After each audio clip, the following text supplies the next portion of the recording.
My son placed a sworn statement beside my morning coffee and asked me to say I had watched his wife strike their daughter. He had already typed my name at the top. He had already described the room, the argument, and the terrified expression he claimed I had seen on my granddaughter's face. He had even marked the place where I was supposed to sign. The only problem was the date. According to the statement, the incident happened on March 17th. On March 17th, I had been 400 miles away attending my brother's funeral. I looked across the kitchen table at Grant. He was 43 years old, the principal of one of the most respected private schools in our county, and the kind of man who never raised his voice because he had learned that people trusted anger less than certainty. His navy tie was perfectly straight. His wedding ring was gone. "You have the wrong date." Grant did not look at the page. The attorney used the date from the school report. I was in Ohio. Then it may have been the week before. That is not a small correction. He folded his hands. "Dad, Rachel has filed to take Lila out of the county. She plans to move her into an apartment with no family nearby. She has become unpredictable. I am trying to keep my daughter safe." The word safe appeared 11 times in the statement. Grant had always understood that repeating a word could make disagreement sound irresponsible. I read the description again. It said Rachel screamed at Lila, struck her across the shoulder, and blocked the doorway when the child tried to leave. That was not what I remembered. I remembered a Sunday dinner. I remembered 13-year-old Lila shouting that both her parents were ruining her life. I remembered her rushing toward the front door while Rachel caught her by the wrist and said she was not running into the street after dark. I remembered Lila pulling away. I did not remember a strike. I never saw Rachel hit her. Grant exhaled slowly. "You saw physical contact." "I saw her take Lila's wrist. During a violent argument. During an argument. Lila was frightened. Lila was angry." Grant leaned back. For a moment, he did not look like a frightened father. He looked like a principal deciding whether a difficult parent deserved another meeting. "The court hearing is tomorrow. If I cannot show a pattern, Rachel may take her. You are asking me to lie. I am asking you not to hide behind technical language while your granddaughter is in danger." That sentence worked. Not because it was true. Because it placed Lila on one side of the table and my doubts on the other. I told Grant I would write my own statement. I wrote that I had witnessed a serious argument in which Rachel grabbed Lila's wrist while preventing her from leaving the house. I wrote that Lila appeared upset. I wrote that I could not judge whether the contact was harmful or protective. Grant read it. His jaw tightened. Then he nodded. "That will help." He placed a tablet in front of me. The signature box was empty. I signed with my finger. The following afternoon, a judge removed Rachel from her home and gave Grant temporary custody of Lila. The order cited my sworn statement as evidence that Rachel had physically assaulted her daughter. My name appeared beneath a sentence I had never written. "I personally witnessed Rachel Mercer strike Lila and restrain her from escaping." That was when I understood my son had not asked me to help him protect his daughter. He had asked to borrow my credibility. And I had handed it to him with my own finger. My name is Edward Mercer. I was 7 years old when my son used me to remove his wife from their child's life. Before that week, I believed Grant's calmness was proof of his character. It took my granddaughter to show me that calmness can also be a hiding place. Grant was our only child. My wife Ann and I had tried for nearly 10 years before he was born. By the time the nurse placed him in Ann's arms, we had already loved the idea of him long enough to become afraid of doing anything wrong. Fear does not always make parents stricter. Sometimes it makes them blind. Grant was an easy child in the ways adults praise. He slept through the night early. He kept his room clean. He remembered permission slips and never needed to be reminded about homework. At 7, he labeled the shelves in his closet. At 10, he created a schedule for our family vacation because Ann and I had wasted half a morning deciding which museum to visit. Teachers described him as mature. Neighbors described him as polite. I described him as dependable. Anne occasionally described him as a small attorney waiting for a license. Whenever Grant made a mistake, he explained it before apologizing. If he broke a window, the baseball field was too small. If he embarrassed another child, the child had misunderstood a joke. If he failed to complete a chore, the instruction had lacked clarity. I admired his ability to remain composed. My own father had shouted whenever he felt cornered. I had spent my childhood measuring danger by volume. Grant's quiet voice felt like evidence that I had raised a better man. Anne saw something I did not. He does not calm himself, she told me after an argument when Grant was 16. He calms the room until everyone is discussing the reaction instead of what he did. He is a teenager. He will become an adult with the same habits unless we name them. I told her she worried too much. Anne told me I worried only about things that made noise. Grant studied education at college. He said schools worked best when every person understood expectations. He became a teacher, then an assistant principal, and finally principal of Briarwood Academy. Parents loved him because he returned calls, remembered children's names, and could make discipline sound like partnership. He met Rachel at a charity race hosted by the school.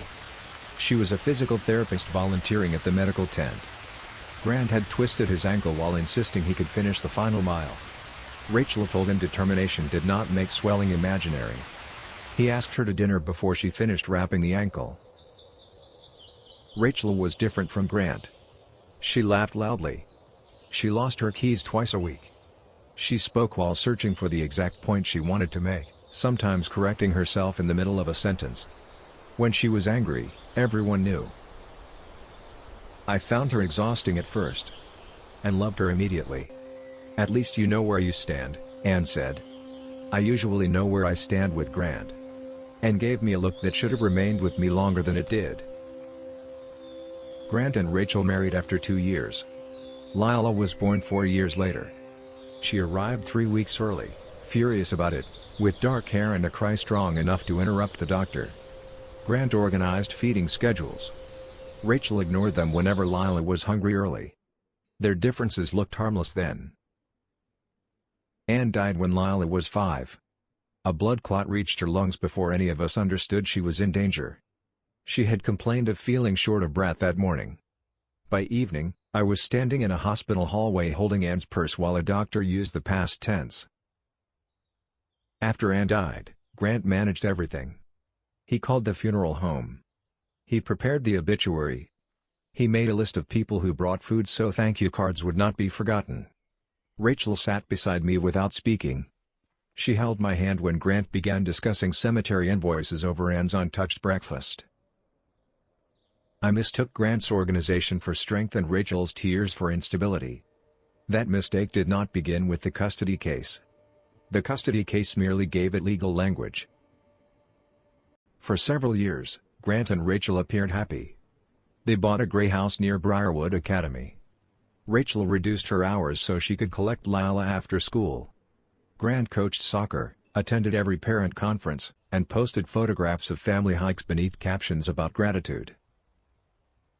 But small things began changing. Rachel stopped choosing restaurants because Grant said she became overwhelmed by menus. She stopped driving on family trips because he said her sudden braking made Lila nervous. When she told a story, Grant corrected the dates. When she disagreed with him, he asked whether she had slept well. The questions sounded caring. That was what made them effective. Rachel's younger sister died in an accident when Lila was 9. Rachel experienced panic attacks afterward. She saw a therapist, took a brief leave from work, and slowly improved. Grant handled the appointments, medication schedule, school pickup, and household bills. Everyone praised him. One evening, Rachel told me she wished he would stop describing her recovery as something he had managed. "He helped you. I know. But now every disagreement ends with him asking whether I need to call my therapist. Maybe he is concerned. Concern should not sound like a warning." I told her marriage was difficult after loss. She asked whether I had ever used Anne's grief to win an argument. I became offended. That allowed me to avoid answering. By the time Lila turned 13, the house had divided into invisible territories. Grant handled school, finances, schedules, and anything he called important. Rachel handled food, medical care, clothing, and the emotional emergencies that arrived without an appointment. Lila learned to ask different parents for different forms of permission. She also learned not to disagree with both of them on the same day. The Sunday argument I witnessed began over a school dance. Lila wanted to attend with friends. Grant said she had missed 2 assignments and needed to prove responsibility. Rachel had already told her she could go. Grant said Rachel should not make decisions without checking the family calendar. Rachel said a calendar was not a second parent. Grant asked whether she was becoming overwhelmed. Rachel told him not to diagnose her in front of their daughter. Lila shouted that she hated the house. She ran toward the door. Rachel caught her wrist. "Not outside after dark. Let go of me. Calm down and I will." Grant remained beside the dining table. He did not intervene. He watched. That detail returned to me later.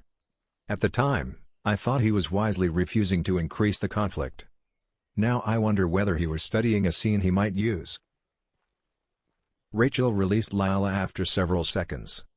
Lila ran upstairs. Grant asked Rachel whether she understood how frightening her behavior looked. Rachel threw her napkin onto the table and left the room. I followed Grant's eyes instead of Rachel's. That was the memory he needed me to carry. 3 weeks later, Rachel moved into her friend Monica's guest room. She said the separation would last 1 month while she and Grant attended counseling. Grant said she had abandoned the family. Both descriptions referred to the same suitcase. At first, Lila stayed in the house and spent alternating evenings with Rachel. Then Grant told me Rachel planned to take Lila to another city. He said she had applied for a position there without discussing it. He showed me a printed email mentioning an interview. I did not ask to see the full message. I did not call Rachel. Grant said direct contact might inflame the situation. I accepted that sentence because it gave caution the appearance of loyalty. The morning after the court issued the emergency order, Rachel called me. Her voice shook. "What did you tell them?" I told Grant's attorney what I saw. "The judge said you witnessed me hit Lila." "I never said that." "Your signed affidavit says it." I opened the court document Grant had emailed after the hearing. The first page looked familiar. The final version did not contain my cautious language. It contained Grant's. "I did not write this. You signed it." I signed a different version on his tablet. Rachel became quiet. Then she asked, "Did you read what appeared above the signature box?" I remembered Grant placing the tablet in front of me. The screen showed only the final section. I had assumed the document attached to it was the statement I had just written. I had signed without scrolling. "No." Rachel inhaled sharply. "You believed him enough not to read what you swore was true." I wanted to argue that Grant was my son. I wanted to say I had no reason to expect deception. Instead, I heard Anne's voice from years earlier. "He calms the room until everyone discusses the reaction instead of what he did. I will correct it. You cannot correct tomorrow what removed me from my child today. Rachel. I am allowed one supervised call at 6. Do not contact me again unless it is through my attorney." She ended the call. I deserved the silence that followed. Grant brought Lila to my house that Saturday. He said he had an emergency meeting at school. Lila entered wearing a green sweatshirt and carrying her backpack against her chest. She did not hug me. Grant stood in the doorway. "Do not discuss the case. She may ask questions. Tell her the adults are handling it. She is one of the people involved. She is a child." Lila looked from him to me. Grant lowered his voice. "Dad, consistency is important right now." Then he left. For the first hour, Lila said almost nothing. She sat at the kitchen table completing math homework. I offered pancakes. She said she was not hungry. I offered eggs. She reminded me that eggs were also food. At 11, she closed the textbook. "Why did you say Mom hit me?" I placed my coffee down.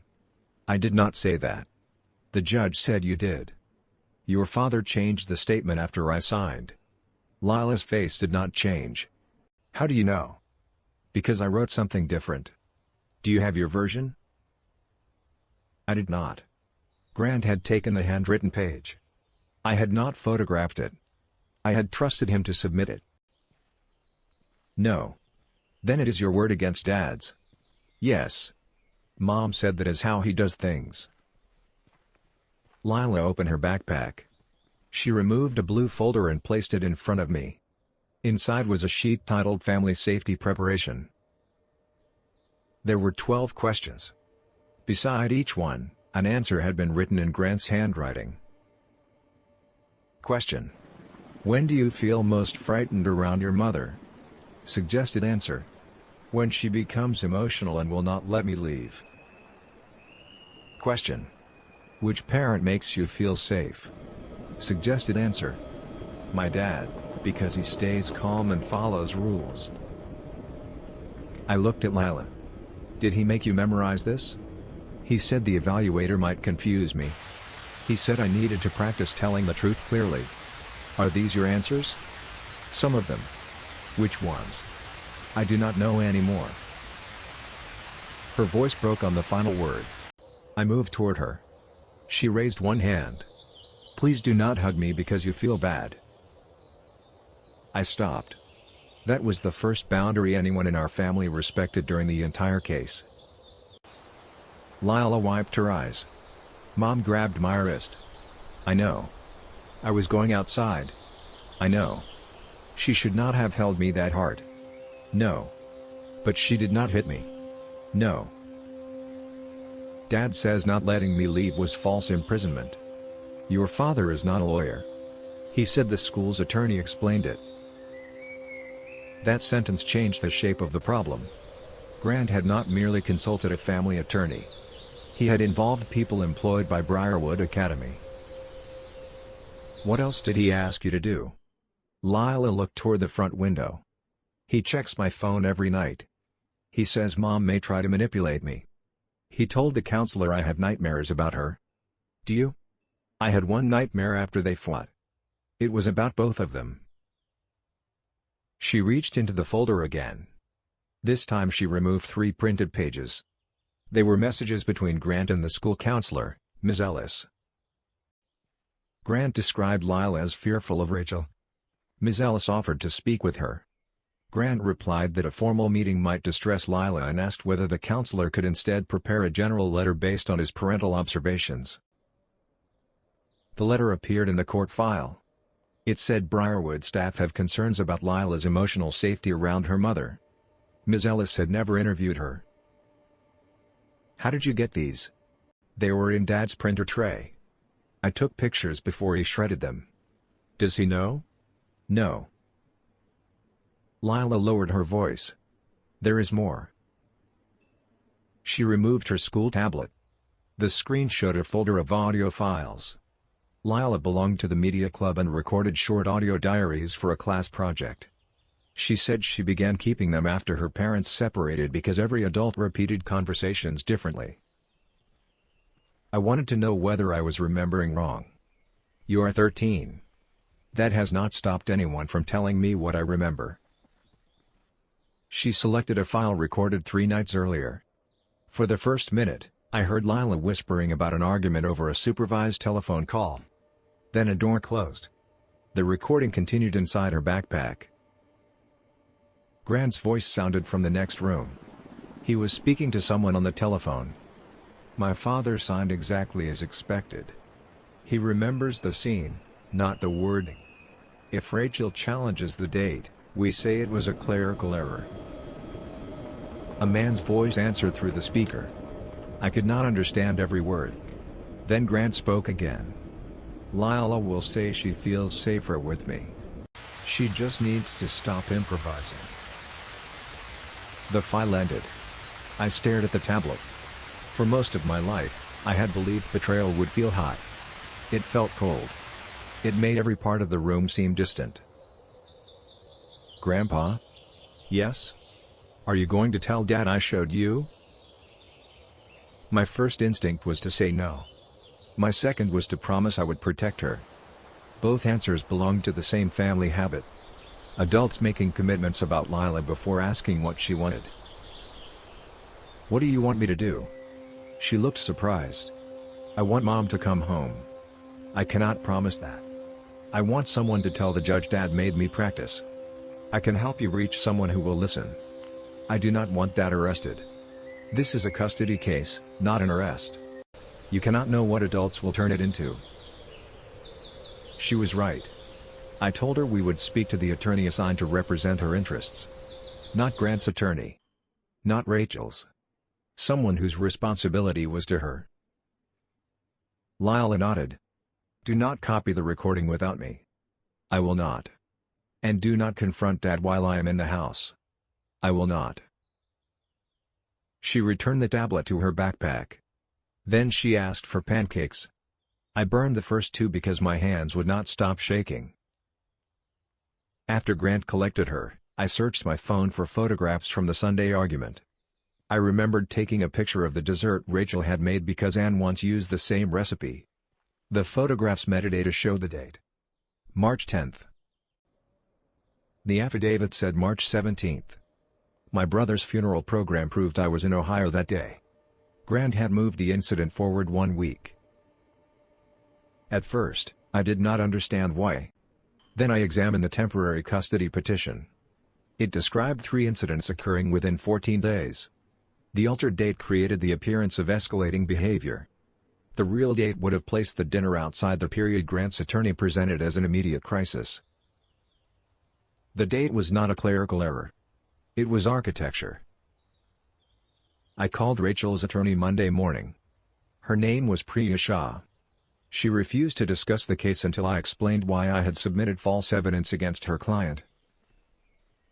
I did not knowingly submit it. You signed it. I signed a screen without reading the completed document. That is not the defense you think it is. I know. Priya paused.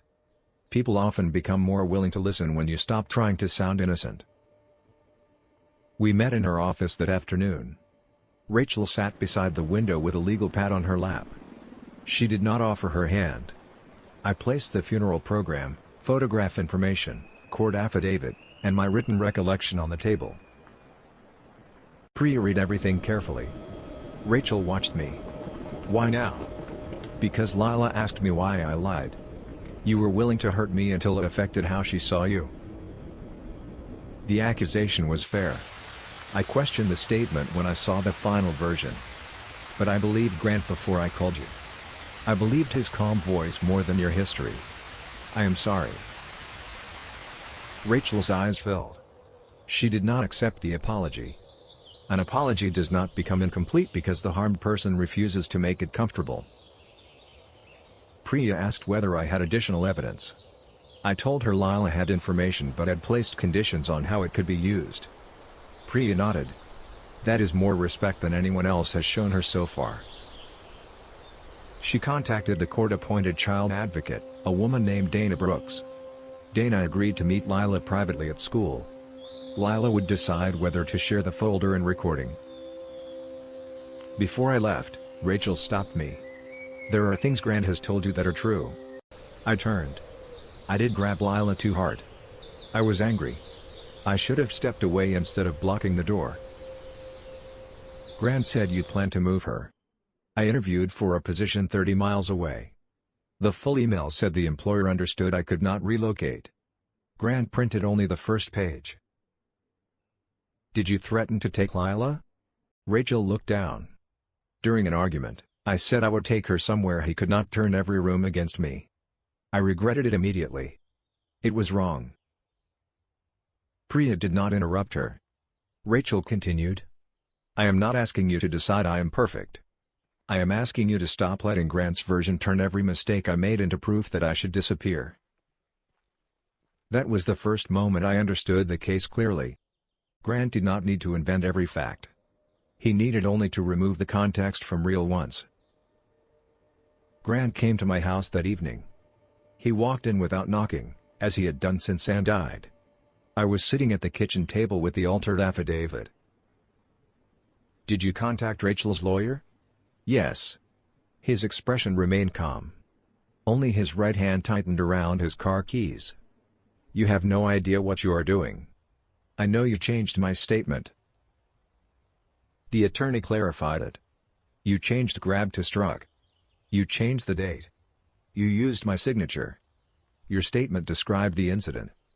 The legal language described its significance. You said it was a clerical error. It may have been. It created the 14-day pattern you needed." For the first time, Grant looked uncertain. Then his face reorganized itself. "Rachel has been speaking to you. The photograph on my phone has been speaking to me." I showed him the date. He glanced at it. Dates become confused during stressful events. "I was at your uncle's funeral on the date you used. The judge will understand an honest mistake. Will the judge understand changing my words after I signed?" Grant sat across from me. "Dad, Rachel has always known how to make you feel guilty. She cries, admits just enough, and lets you rescue her. You have always preferred people who need you." The sentence contained enough truth to hurt. I had liked being useful to Rachel. I had also judged her for needing help. Neither fact made Grant honest. "Did you ask Lila to practice answers?" His eyes changed. "Only slightly. But I saw it." "Where did you hear that?" "Answer me." "I prepared her for an unfamiliar process." "Did you write the answers?" "I helped her organize her thoughts." "Did you tell the school counselor Lila had nightmares about Rachel?" "She does. She says she had one nightmare about both of you." Children minimize frightening experiences when they fear upsetting a parent. "You have an explanation for everything." "That is because I am the only person thinking beyond the next emotional reaction." I looked at my son. For years, that sentence would have ended the conversation. Grant was thinking. Everyone else was reacting. That had been the family hierarchy. "Lila is not evidence for either of you. She is my daughter. That is why you should stop using her." Grant stood. "You have spent your entire life waiting to believe the worst about me. That is not true. You defended Rachel when she became unstable. You admired Anne whenever she challenged me. You have always needed me to be the cold one so you could remain the gentle father." I wanted to deny it. Instead, I remembered Anne telling me Grant explained instead of apologized. I remembered dismissing her because naming the problem would require me to confront the child we had waited so long to have. "I protected you from consequences when you were young." Grant stared at me. "I praised your composure when I should have asked whether you were being honest. I helped teach you that the calmest person gets to define what happened." "You think this is my fault because of childhood?" "No. I think my failures helped shape your habits. You chose what to do with them." Grant moved toward the door. "If you retract the affidavit, you will not see Lila again." There it was. Not concern. Not safety. A threat delivered in the same voice he used to announce school closings. "You do not get to decide that alone. I have temporary custody. You have temporary custody because you lied. Be careful, Dad. You are 70. Court fights are exhausting." He left his spare key on the table. He wanted the gesture to look like I had ended the relationship. Grant had always been talented at arranging the final image. The following morning, I signed a corrected affidavit in Priya's office. This time, I read every line.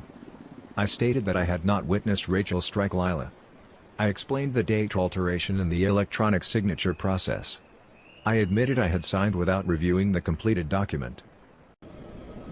Priya asked whether I wanted to include that Grant intentionally deceived me. I believe he did. But I can testify to what I saw, what I wrote, and what appeared afterward. The court can decide the rest." She nodded. "That is the first statement in this case that does not try to do the judge's thinking." Dana Brooks met Lila at school that afternoon. No parent attended. Lila brought the blue folder and tablet. She shared the practice sheet, messages, and recording voluntarily. Dana arranged for copies to be preserved by the court. Grant learned about the meeting before Lila returned home. He called me 6 times. I answered the 7th. What did you make her do? Nothing. She gave private family material to a stranger. She spoke with her advocate.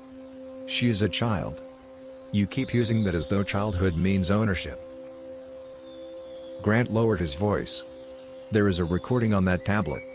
I know. It was made illegally. I am not deciding its legal use.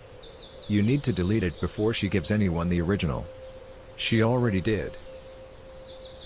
The silence lasted several seconds. Then Grant said, "You have destroyed this family." "No. I stopped helping you control the description." The emergency review hearing took place 4 days later. It was held in a small courtroom with fluorescent lighting, wooden benches, and no audience beyond the people directly involved. There was nothing cinematic about it. Most life-changing decisions occur in rooms designed to discourage emotion. Lila did not testify in open court. Dana submitted a report based on their interview. The judge listened privately to a limited portion of the recording and reviewed the practice sheet. Grant's attorney argued that parents routinely prepare children for evaluations. Priya called me first.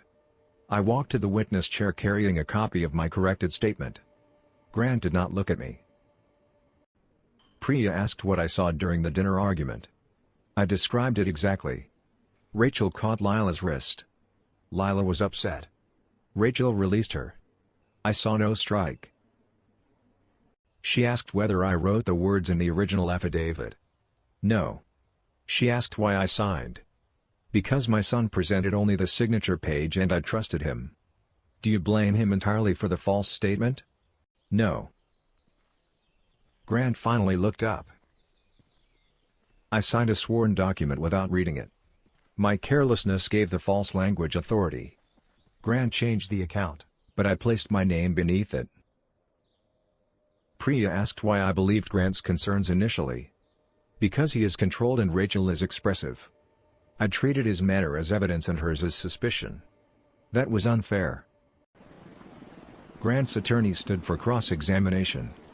He produced text messages I had sent Grant 2 years earlier. One said, "Rachel seems overwhelmed again. Keep an eye on Lila." Another said, "You are the steady one. Do what you think is best." The attorney asked whether I had previously considered Rachel unstable. Yes. Were you lying then or are you lying now? Neither. I was expressing a biased opinion then. An opinion based on years of observation? An opinion based partly on years of Grant explaining Rachel to me. The attorney walked closer. Is it true that Rachel frequently cried in your presence? Yes. Raised her voice? Yes. Experienced panic attacks? Yes. Threatened to take Lila away? She admits saying that during an argument. Yet you now believe Grant is the dangerous parent. I did not say that. Then which parent should receive custody? That is not my decision. The attorney paused. He had expected me to replace Grant's certainty with my own. I had finally learned not to answer questions that belonged to someone else. Rachel testified next. She did not minimize the wrist incident. She admitted yelling, making the threat, and allowing anger to frighten Lila. She described her treatment and provided records showing she had followed medical recommendations. Grant's attorney played a video he had recorded during an argument. Rachel was crying and telling him to stop asking whether she had taken medication whenever she disagreed with him. She knocked a mug from the counter. It broke. The video looked terrible. Grant had captured the final 90 seconds of a 40-minute argument. He had not included what came before. Rachel still admitted that breaking the mug was wrong. Then Priya introduced the home's smart lock records. The records changed the case again. Grant had claimed Rachel abandoned Lila overnight on March 15. He said she left after an argument and failed to return. The lock records showed Rachel tried to enter the home 6 times between 9 and 11 that night. Her access code had been disabled from Grant's administrator account. A neighbor's doorbell camera showed Rachel standing on the porch, knocking and calling Grant. Grant did not answer. He later described the same night as proof she had chosen not to come home. The school pickup records created another problem. Grant claimed Rachel failed to collect Lila on March 16. The records showed Grant had signed Lila out 2 hours early without informing Rachel. Rachel arrived at the normal time and found her gone. Grant's attorney requested a recess. The judge denied it. Grant took the witness stand. He said he disabled Rachel's code because he feared an unpredictable confrontation. He collected Lila early because he believed Rachel might remove her from school. He prepared Lila's answers because children need structure. He altered no documents personally. Every answer sounded reasonable alone. Placed together, they revealed a man who created emergencies and then offered his planning as proof that only he could manage them. Priya asked about the recording. Grant said the words had been taken out of context. She asked what context made the sentence "she needs to stop improvising" appropriate during a child custody evaluation. Grant said he meant Lila became anxious and confused. Priya asked why he told the caller I would sign exactly as expected. Grant looked toward me. For several seconds, he did not answer. Then he said, "My father has always trusted my judgment." It was the closest he came to admitting the truth. Dana Brooks's report did not recommend that Lila choose a parent. It stated that Lila loved both parents, feared both parents' reactions, and had begun recording conversations because she no longer trusted adults to preserve her words accurately. The report described Grant's coaching as emotionally harmful. It also described Rachel's shouting and physical restraint as behavior requiring treatment and clear boundaries. No one left the report looking innocent. That was why I trusted it. The judge ended the emergency order. Rachel was permitted to return to the home temporarily with Lila. Grant moved into a furnished apartment. His contact with Lila continued on a structured schedule while both parents underwent an independent custody evaluation. The judge referred the altered affidavit and school counselor letter for professional review. She warned both parents that using Lila to collect evidence, deliver messages, or manage adult emotion would affect future decisions. Then she addressed me. "Mr. Mercer, your correction was necessary. It does not erase the effect of your first signature. I understand. I hope you eventually do." Outside the courtroom, reporters waited because Grant was a school principal. Neither Rachel nor I spoke to them. Grant stopped near the doors. For a moment, I thought he might issue one of his careful statements. Instead, he walked past them with his attorney. Lila did not leave with either parent. She asked to spend 1 week with Rachel's cousin Monica while the home arrangements changed. Both parents objected at first. Dana reminded them that the child had requested 7 days after adults had spent weeks asking a judge for years. The request was granted. I had imagined that correcting the affidavit would bring relief. Instead, I returned to an empty house and understood that legal truth and emotional repair operate on different schedules. Rachel had her contact restored. Grant's manipulation had been exposed. Lila still did not trust any of us. 3 days later, Briarwood Academy placed Grant on administrative leave. An internal review found that he used a school counselor, school attorney, printer, and email account for his private custody dispute. Ms. Ellis admitted she wrote the letter without meeting Lila because Grant presented the request as an urgent student safety matter. Grant resigned before the board completed its final report. He said resignation would protect the school from distraction. The board's report later said he had blurred professional authority and personal control. Grant called the wording political. He came to my house after the resignation became public. This time, he knocked. I opened the door but did not invite him inside. "I lost my job," I heard. "Parents are calling me a child abuser. I am sorry." "Are you?" "I am sorry strangers are turning a complicated case into a simple label. I am not sorry the school investigated." Grant laughed without amusement. "You always wanted me humbled. No. I wanted you honest. You kept treating honesty as humiliation. I was trying to keep my daughter. You already had a daughter. You wanted control of the circumstances in which she was allowed to love her mother. Grant looked toward the street. Rachel would have turned her against me. So you did it first? His face tightened. You chose Rachel. I chose to correct what I helped you do. That is not the same as choosing her. It feels the same from here. I understood this sentence. Grant had spent his life believing love should protect him from being placed on the wrong side of a decision. When consequences arrived, he experienced them as abandonment. I love you. He looked at me. I will speak with you. I will visit. I will help you find an attorney if you need one. I will not lie, pressure Lila, blame Rachel for your choices, or help you regain control before you regain trust. Grant's eyes filled.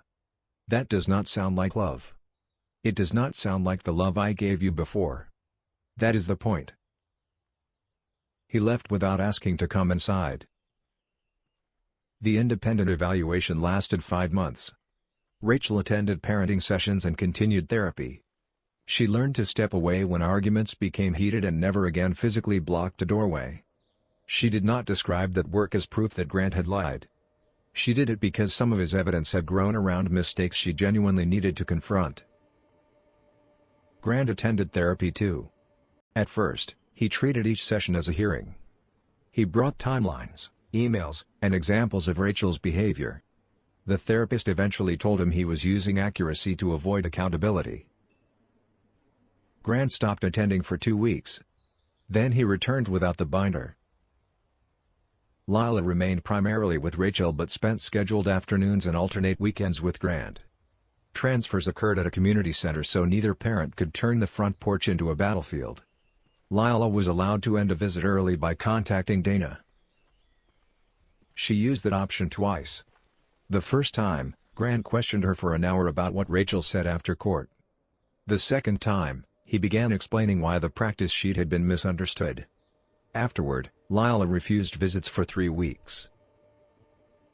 Grant complained that the arrangement gave a child too much power. Dana answered that he had spent months trying to use her voice while objecting whenever she controlled it. I saw Lila for the first time after the hearing at Monica's house. She agreed to 20 minutes on the back porch. She sat on the railing. I remained in a chair several feet away. I am sorry. For which part? For believing your father without calling your mother. For signing without reading. For letting my opinion of Rachel become evidence against her. For helping both parents make you the subject of a case while rarely asking what you wanted.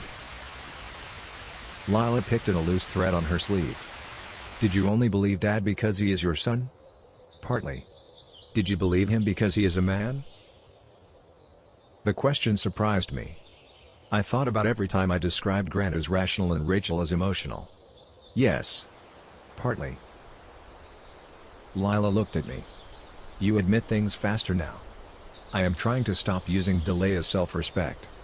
That sounded rehearsed. It was. Try again. I was wrong. That is better.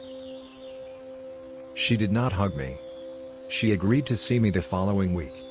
That was more valuable because it was her decision. Rachel and I repaired our relationship slowly. The first time I visited the gray house after she returned, the dining room still contained the chair Lila had knocked backward during the argument. A scratch marked the floor beneath it. Rachel noticed me looking. I considered covering it. Why didn't you? Because fixing the floor would not fix the night. And leaving damage visible does not automatically make anyone honest. She had learned to distrust symbols too. I offered to pay her legal fees. Rachel refused. I do not want a large gesture. What do you want? When Grant tells relatives I am keeping Lila from him, correct him. When someone calls me unstable, do not say I am doing better. Say that the word was used to dismiss me.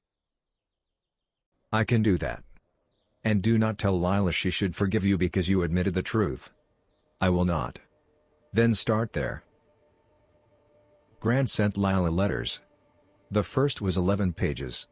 It explained the separation, his fear, Rachel's panic attacks, his responsibilities at school, and why he believed preparation was different from coaching. Lila read the first page and returned it.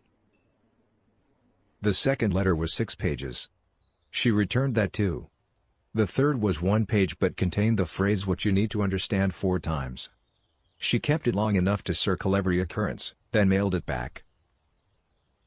Grant stopped writing for a month. Then he sent a card containing 5 sentences. "I changed Grandpa's statement because I wanted the court to fear your mother as much as I did. I gave you answers because I was afraid your own answers would not protect me. I used my job and calm voice to make my version look official. You did not cause what happened. You do not owe me comfort." Lila placed the card in her desk. She did not answer for another 2 months. Then she sent one sentence. "I will meet you when you can hear an answer you did not prepare." Their first meeting took place in a family therapist's office. Lila brought no folder. Grant brought no binder. The therapist asked what he wanted from the meeting. Grant began to say he wanted his daughter back. Then he stopped. "I want her to feel safe speaking to me," Lila asked. "Even when I say I want Mom?" Grant's face tightened. Then he answered, "Yes." "Even when I say I am angry?" "Yes." "Even when I leave before you feel finished?" Grant took longer that time. "Yes." Lila stayed for 30 minutes. When she left, Grant did not follow her into the hallway. He remained seated until the therapist told him the meeting was over. That was not redemption. It was the first time he allowed her departure to belong to her. 1 year after the affidavit, Grant worked as an education consultant for a nonprofit that reviewed curriculum. He had no staff. He supervised no counselors. Every report he produced was reviewed by another person before publication. He disliked the arrangement at first. Later, he admitted that accountability felt less insulting when he stopped interpreting review as distrust. Rachel returned to full-time work. She and Grant finalized their divorce through mediation. The custody agreement did not declare one parent good and the other bad.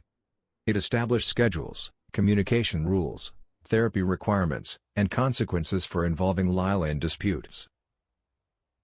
Lila helped write the section about communication. No parent could ask her to report what happened in the other home. No one could read her private journal. No adult could contact her school counselor about family concerns without informing both parents and the counselor's supervisor. Grant objected to Lila participating in legal language. Then he remembered how the case began. He withdrew the objection. Lila remained in the media club. For her final project that year, she produced a 12-minute audio essay called "Who Gets to Finish the Sentence?" She never mentioned our family. She interviewed students whose parents corrected them, teachers who summarized children's concerns, and adults who confused speaking clearly with speaking truthfully. The final minute contained several seconds of silence. Then Lila's voice said, "Sometimes listening means allowing a person to finish without deciding what their answer should accomplish for you." The school played the project at an evening showcase. Rachel sat in the third row. Grant sat near the aisle on the opposite side. I sat behind both of them. No one had arranged the seats. Afterward, Grant approached Lila in the lobby. He stopped several feet away. "May I tell you what I thought?" Lila considered the question. "Yes. It was excellent." "That is all?" "I had more. But excellent was the part you asked for." Lila smiled. Only slightly. But Grant did not use the smile as permission to move closer. That summer, Lila asked whether we could have dinner together for her 14th birthday. Not a party. Not a reconciliation ceremony. Pizza at my house with Rachel, Grant, and me. She gave us rules by text. No speeches. No discussion of court. No one could describe the evening online. Grant was not allowed to bring a schedule. Rachel was not allowed to ask whether everyone was comfortable every 5 minutes. I was not allowed to turn ordinary moments into moral lessons. I objected to the final rule. Lila said the objection proved its necessity. The dinner began awkwardly. Grant arrived 5 minutes early and waited in his car until the exact time because he did not want entering early to feel controlling. Rachel arrived 10 minutes late after misplacing her keys. Some family patterns do not require therapy. Lila chose the seats. She placed herself at the head of the table. Grant sat to her right. Rachel sat to her left. I sat opposite her. Halfway through dinner, Grant and Rachel disagreed about whether Lila should attend a weekend media workshop. The room became quiet. Rachel began explaining transportation.